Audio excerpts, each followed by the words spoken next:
आणि गोपीचंद पडळकर साहेब हे बहुजन समाजात तरुण तडफदार भविष्य असलेले नेते आहेत. पण दुर्दैवानं अलीकडच्या काळात काहीतरी रागाय भरात बोलून थोडं ते अडचण करतायत. पण इथून पुढं ते बोलणार नाहीत असं काल बोललेले आहेत.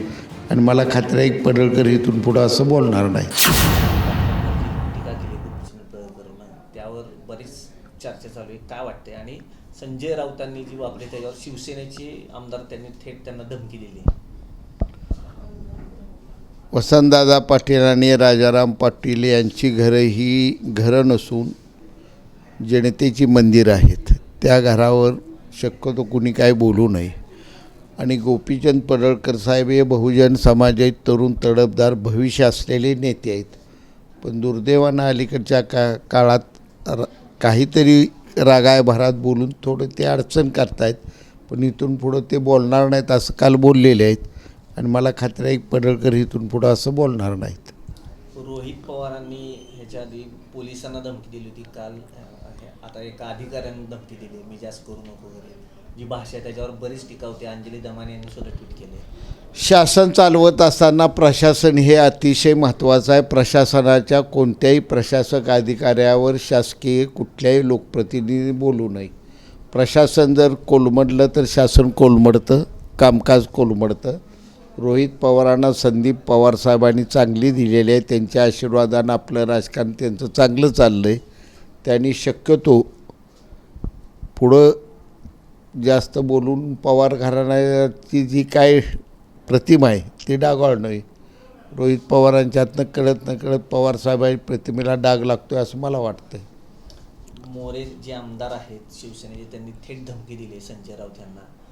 काय वाटतं, म्हणजे त्याच्या मागची काय भूमिका आहे? ज्यावेळी आनंद दिघेंनी ठाण्यामध्ये शिवसेना पालघर, ठाणे, नाशिक ह्या भागात उभा केली, पसरवली, हिंदू हृदय सम्राटांचे विचार घराघरात पोचवले, त्यावेळी संजय राऊत हा पाळण्यात झोकं घेत होता.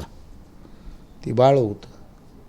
आणि या बाळानं त्यावेळच्या आनंद दिघेंच्या कारकिर्दीची अशी अवहेलना करणं, त्यांच्या व्यक्तिमत्वावर शिंतोडे उडवणं ही गैर आहे. संजय राऊतानं काय बोलायचं, समोरच्यावर टीका करायची, मला मर्यादा पाळायला पाहिजेत. आणि जर राऊत असाच बोलणारा असेल तर मोरया पाठीशी मी आहे. ती बोलला बरोबर आहे, ॲक्शनला रिॲक्शन. वाईट वाटायचं काय कारण राऊताला? तर तुम्ही जर इतकं आगाव बोलणार असेल, आगाव आम्ही वागलो तर वाईट वाटून घेऊ नको, आम्ही त्यातलंच आहे. आणि तुझं काय असेल आडवं तेवढं बघण्या एवढी आमच्यात बी ताकद आहे, तेवढी धमक आमच्यात आहे. तुम्हाला गुवाहाटीला जाऊन एकदा हिसका दाखवला आहे, पुन्हा कधी मैदानात हिसका दाखवू आम्ही. सांगोल्यात अतिवृष्टी झाली, ओला दुष्काळची मागणी होती. काल तुम्ही होता, स्वतः सगळीकडे फिरत होता. काल ढगफुटीसारखी प्रचंड मोठ्या पावसाची एक प्रचंड मोठी अशी संकट आमच्यावर आलं. दुष्काळग्रस्त भागाला एवढा पावसाची आमच्या शेतकऱ्यांना आणि सर्वसाधारण नागरिकांना सवय नाही. त्यामुळे अचानक कोसळलेल्या पावसाळून मोठं संकट निर्माण झालं. मत्तीचा ओघ शासकीय पातळीवरून आणि लोकप्रतिनिधीकडून सर्वांकडून त्याची दखल घेतली जात आहे. संपूर्ण तालुक्यातच हातातोंडाला आलेली पिकं हे आमचा फळबागाचा भाग आहे. ऊस शेती आमच्यात कमी आहे. त्यामुळे एवढ्या पावसानं सुद्धा आमचं प्रचंड मोठं नुकसान झालं आहे. 5-6 गावाला ढगफुटी झाली. पण राहिलेल्या भागातही असा पाऊस पडल्यामुळं पिकं गेलेली आहेत. सांगोला तालुक्यात ओला दुष्काळ जाहीर करण्याची खरोखर परिस्थिती आहे.